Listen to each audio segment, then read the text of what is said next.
the heavy weight of our Constitution, or rather I feel the overwhelming weight of our Constitution resting over my shoulder.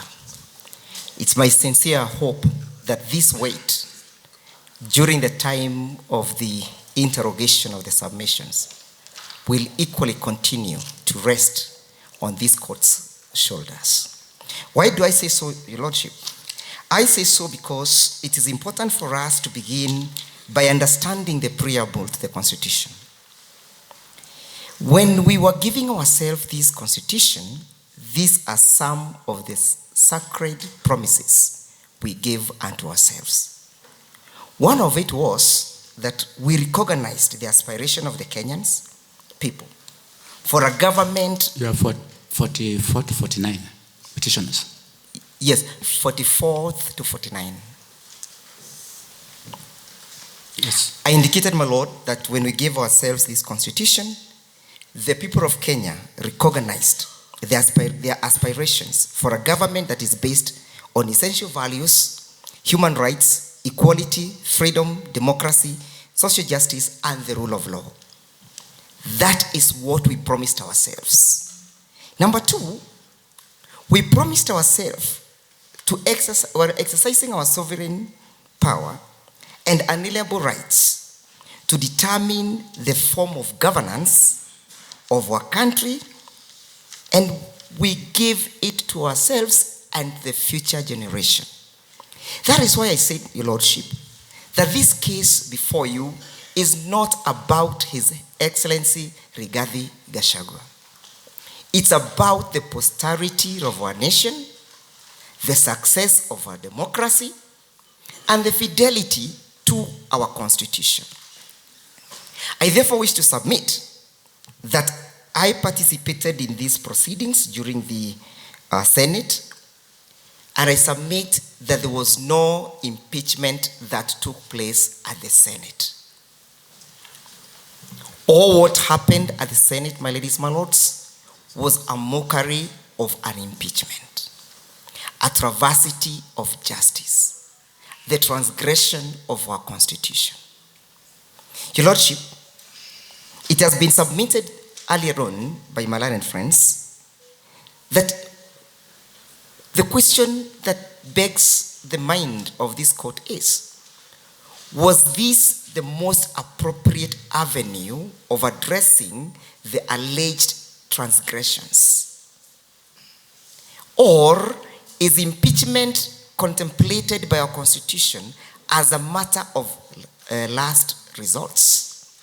I submit, Your Lordship, that impeachment, though a constitutional tool of enhancing accountability and good governance, must be deployed as a matter of the last resorts, and especially to a person holding the office of a deputy president. Why so, my lords? Because we must be able to distinguish between the impeachment that is designated for a president and an impeachment that is designated for a deputy president. And the point of departure, Your Lordship, is Article 143, that the deputy president enjoys no immunity from criminal and civil proceedings. That is to say, if there is evidence that the deputy president has committed illegal transgressions, the avenue that is applicable for addressing that particular issue is to interrogate the law applicable in addressing that particular issue. So that, Your Lordship, that you subject these individuals or this individual to a process that will be less injurious to the sovereignty of the people. Remember, the office of the Deputy President, Your Lordship, though derivative of the office of the President, is distinguishable. And that's, Your Lordship, Article 150 of the Constitution, as read together with Order number 76 of the Standing Orders of Senate, requires Parliament, that is the Senate, to enhance the necessary modification when initiating this process. Your Lordship, the Constitution provides, under Article 150, Clause 2, that the provisions of Article 144 and Article 145 relating to the removal of the President shall apply, with necessary modifications to the removal of the Deputy President. This necessary modification, Your Lordship, is supposed to appreciate the fact that the Deputy President enjoys no legal immunity, and hence inviting the person who accuses him or her to deploy other legal mechanisms that are available to address the aggrievement. Your Lordship, we submit that there was serious transgression of this provision, that the Senate did not deploy the modification of its standing orders and this procedure. The failure to modify, Your Lordship, meant that the Deputy President was therefore impeached under Article 144 and Article 145. He was impeached as though he is the President. And that is a transgression and the violation of the Constitution. The evidence on Mr. Nyengenye's affidavit in regard to the Hansons will bear as evidence that the Speaker did not deploy the modification mechanisms. The failure to modify this mechanism, Your Lordship, meant that the Deputy President was denied the available legal tools under Article 50 of a fair hearing. Your Lordship, this modification, Your Lordship, means something. It is meant to address something. It is not just there to decorate our Constitution. It was imperative upon the Speaker to inform the Senate of the necessity to modify the procedures for impeaching the Deputy President. Number two, Your Lordship, permit me to draw your attention to Standing Order number 78. This Standing Order number 78 has been addressed vigorously by my predecessors, but let us look at it from a different perspective. The Senate is said that the Speaker shall, within 14 days, convene a meeting of the Senate to hear the charges against the President, read Deputy President, and the Senate, by a resolution, may appoint a special committee comprising of 11. My humble submissions, my Lord, is that we have two avenues or two forums where this impeachment can take place. The first impeachment is where the Senate sits as a plenary and as it did. The second avenue is where it contemplates by its resolution to create a special committee. Be that as it may, and even if we were to evaluate the two scenarios, the question is, the scenario and the mechanism that was deployed in the impeachment of the Deputy President, did it end up in upholding the Deputy President's rights? Your Lordship, it's my humble submissions that the Senate could equally impeach the Deputy President through a plenary. But when initiating this plenary mechanism, the Constitution, the standing orders requires that there be a modification so that this modification will put into place the rules of procedure to ensure that fair hearing is achieved. And this fair hearing, Your Lordship, you'll find it at order number 80, the right to be heard of the Senate. Whenever the Constitution or any written law requires the Senate to consider a petition or a proposal for the removal of a person, the person shall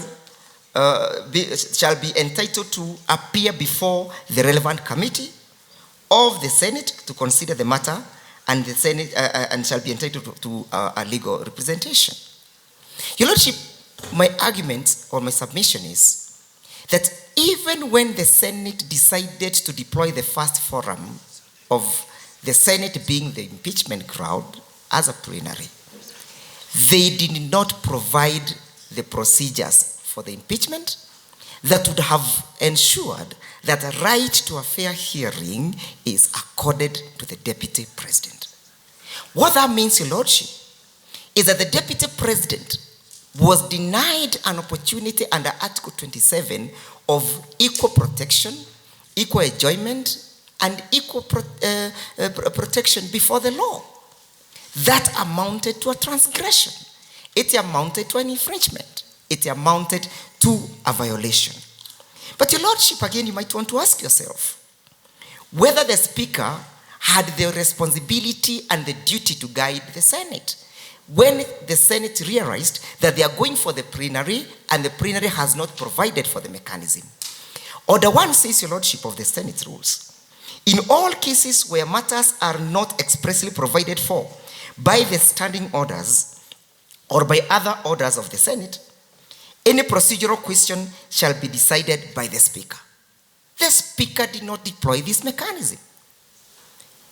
The Speaker did not initiate this provision. That is to say, Your Lordship, that the Senate fell into serious legal error, fundamentally breached the Constitution and its own standing orders, Your Lordship. Your Lordship, therefore, you must want to ask yourself, in a situation such as this one, was there an impeachment? Your Lordship, it's important for us to remember what Wambora 21, Civil Appeal number 21 says. Civil Appeal number 21, which my learned senior counsel Paul Moita indicated that I was involved in its development, contemplates a two-tier approach to the impeachment. The first tier is where the judges of the Court of Appeal says that this is a political, quasi-judicial process. A quasi-judicial process, Your Lordship, is a tribunal. The Senate sat as a tribunal. The Parliament, National Assembly, equally sat as a tribunal. When it is sitting as a tribunal, it cannot be exempted, Your Lordship, from the dictates of a fair hearing, equal protection of the law, and all procedures that invites it to uphold the Constitution. It's my humble submission, Your Lordship, that in the absence of the provisions that I have quoted, Your Lordship, this could not have been said to have amounted to an impeachment.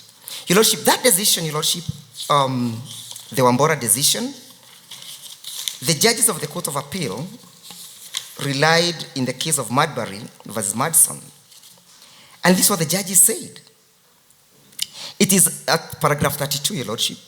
It is our considered view that insofar as the process of removal of a governor, read Deputy President, from office is concerned, the province of the court is solely to decide on the rights of an individual and not to inquire how the county assembly or the Senate performed its obligations. So even when there is a violation of a right to lordship, our submission is, if the court finds that Article 50 of the Constitution was violated, and it was a right that was available to the Deputy President, or Article 27 was violated, and that right was available, then the court must pronounce itself by making sure that it admits our petition. Your Lordship, I invite you to look at paragraph 37 of the same decision, paragraph 39 of the decision, 40, 41, and 42. And most importantly, on the standard of proof.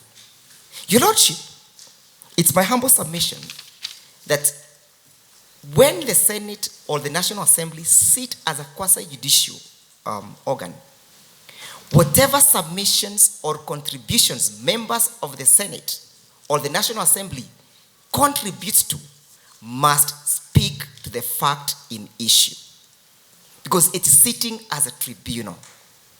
That is to say, therefore, Your Lordship, the message coming from the floor of the assemblies must speak to the motion.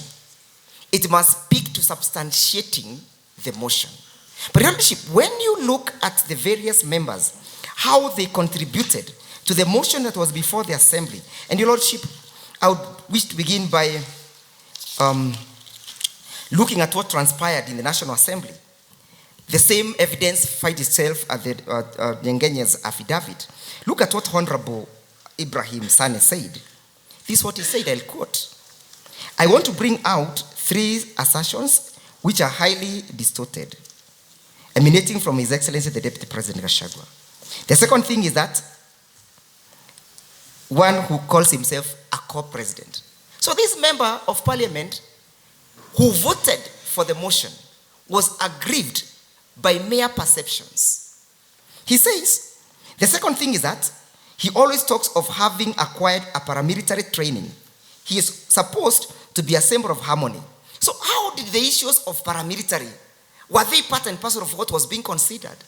Even if, Your Lordship, you are to look at the Evidence Act, Section 5, as well as Section 35, on the relevance of evidence and its admissibility, Your Lordship, does this member of parliament speak to the motion?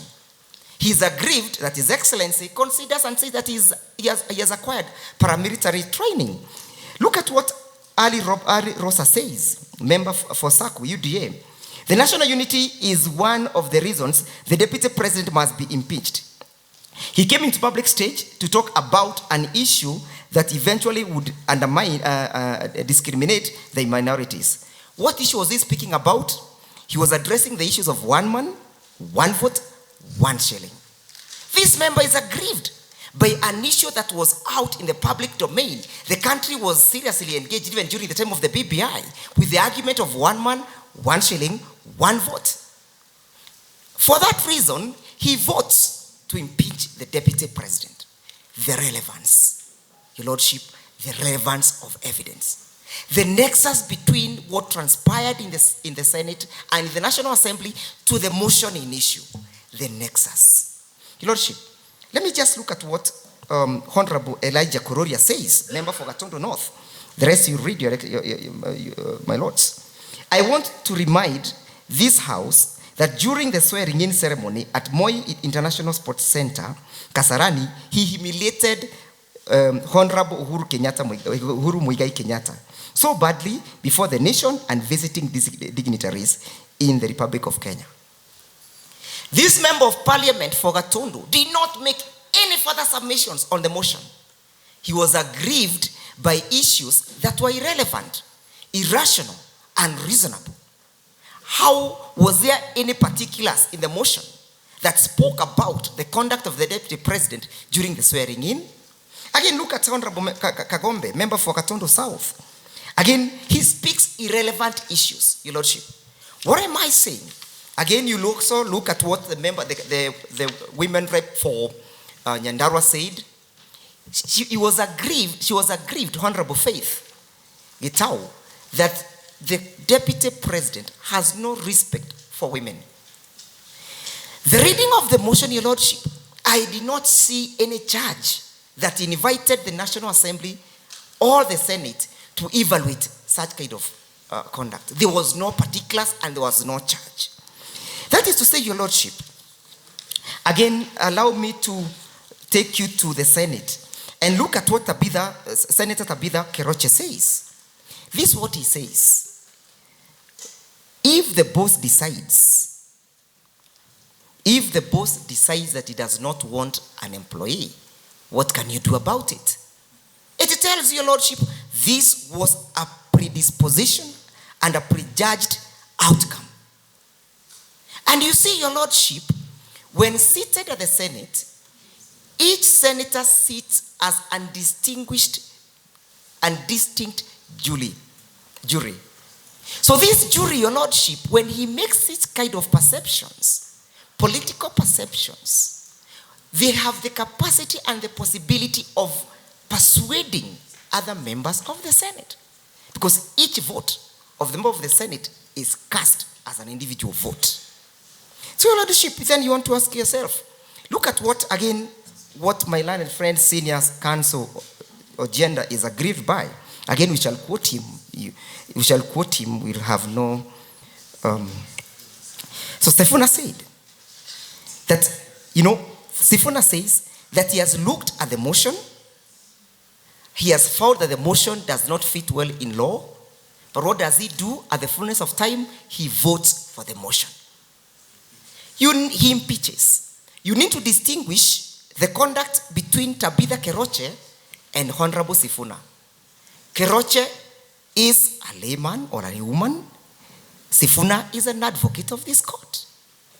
But even in the absence of evidence, in the absence of law supporting the process, Sifuna impeaches.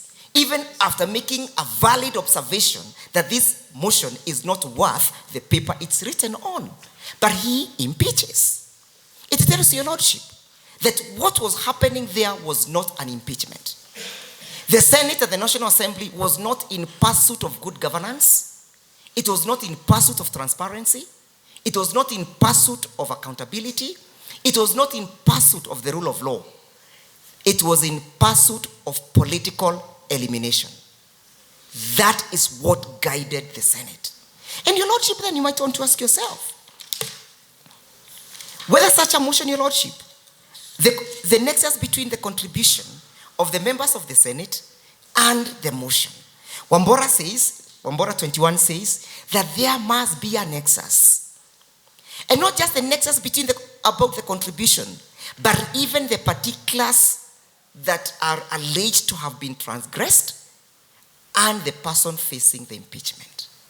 Your lordship, again I remind you that in 1966, during the Uganda crisis, when Milton Obote, the then Prime Minister, decided to dislodge Edward Kabaka Mutesa II, there was a minister called Grace Ibingira. He was a minister for constitutional affairs. And during that time, there used to exist the deportation of undesirable characters ordinance. That case, you'll find it in our law reports, East Africa law report. So the ordinance was being used by Kabaka and the protectorate then to deport undesired characters to the harsh Karamoja region. Then came in Obote, and Obote proposed, let us repeal this law. Ibingira, being the Minister for Constitutional Affairs, objected to the repealing of that law because he thought that that law would be used to serve the enemies that would be perceived. Do you know what, your lordship? Ibingira was the first person who was deported under that law to Karamoja region. That draws a lesson, your lordship, for us all. That this impeachment is not about His Excellency Rigathi Gachagua. Again, I confirm, it's about the posterity of our nation.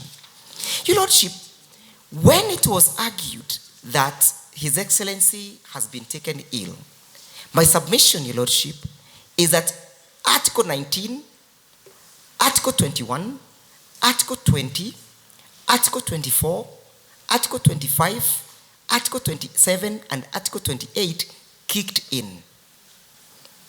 We are no longer now looking at the expediency of the impeachment, but looking at the right of that particular individual, the right to life, right to equal protection before the law, right to the dignity. That is what we are looking at. The Senate ignored all those. But what does Wambora tell you?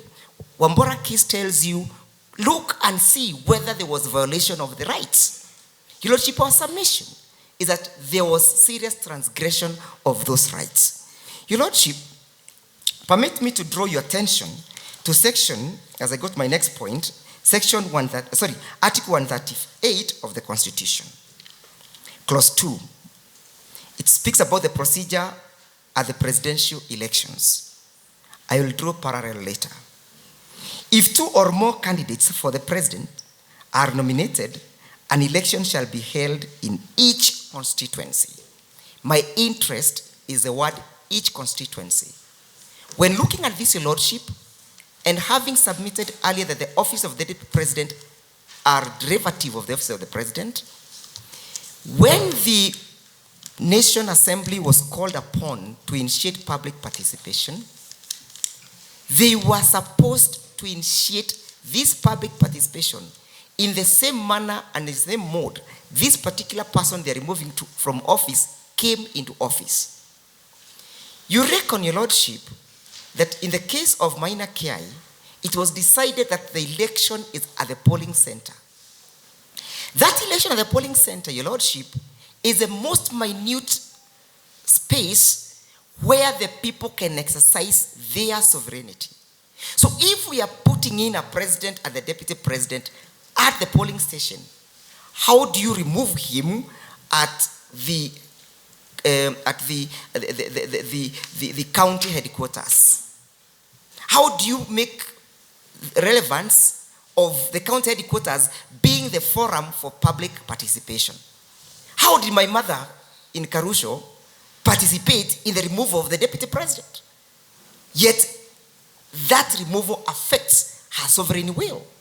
So, Your Lordship, I will draw you to an affidavit by my friend David Madenge. David Madenge is not just another individual. David Munyi Madenge is a member of the County Assembly of Kirinyaga. He says at paragraph 9, paragraph 11, that he participated in that process. He has even annexed photos in that particular affidavit where individuals were blocked from accessing those so-called public participation forums. This is an elected member. His affidavit must be considered in the weight it deserves, having been a member who is already enjoying the sovereignty of the people. And again, Your Lordship, when you're looking at this affidavit, again look at the annexure marked as PP, as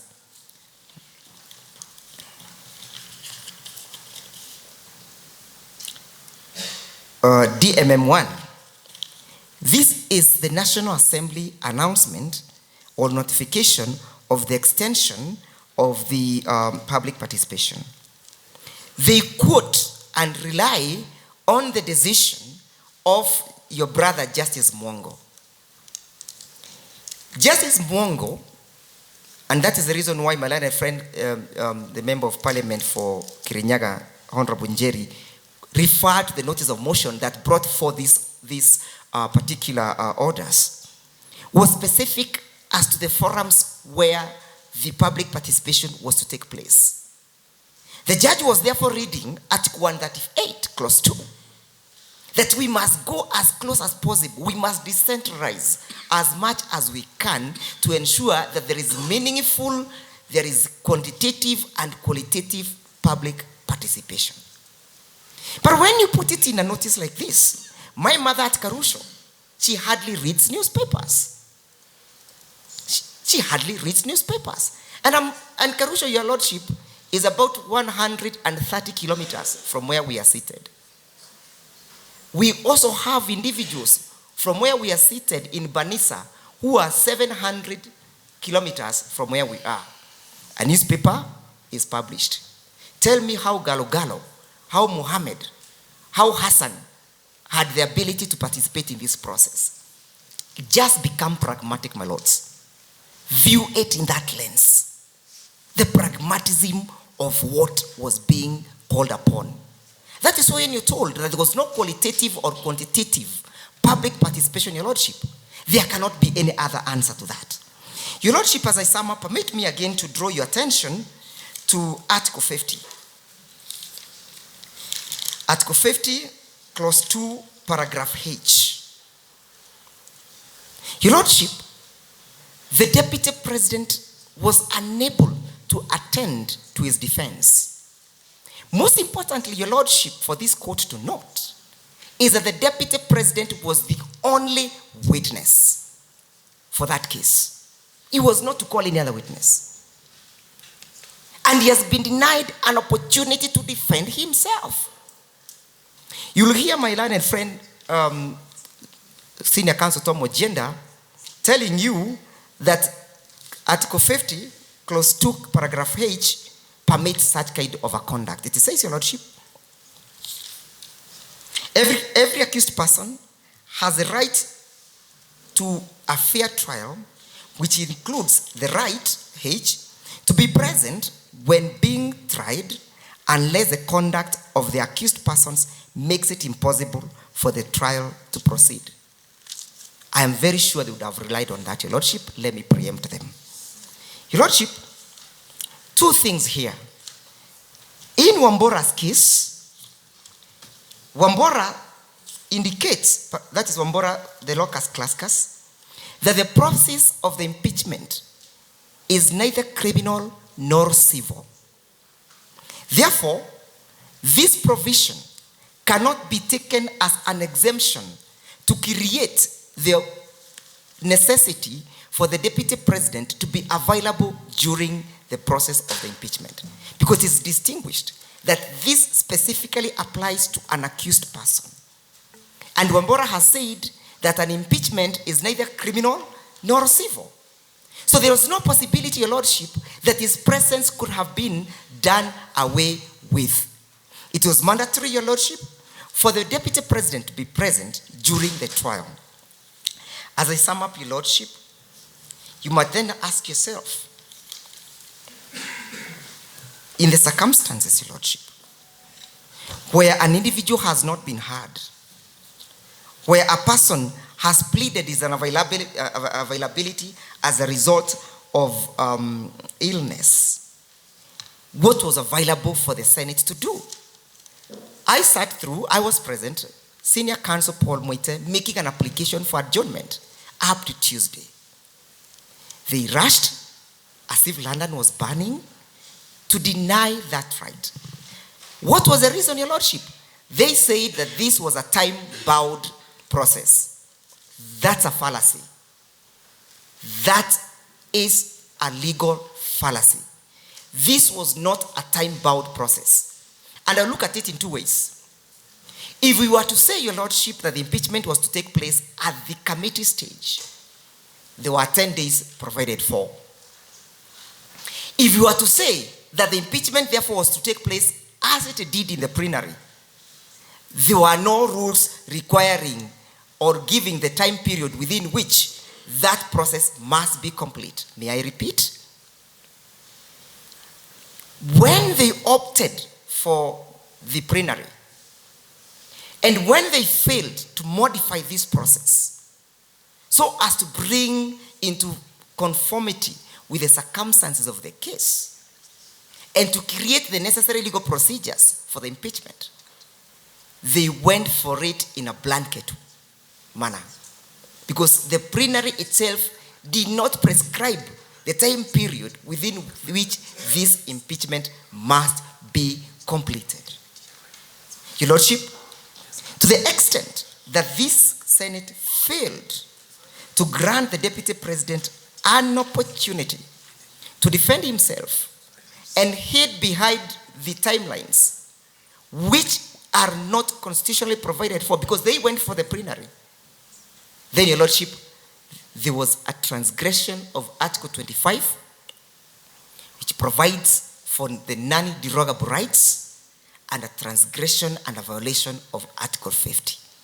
We cannot look at it in any other way. There were no rules. The Speaker did not guide the members of the Senate as to how the plenary was to proceed if it were to sit as a quasi-judicial process.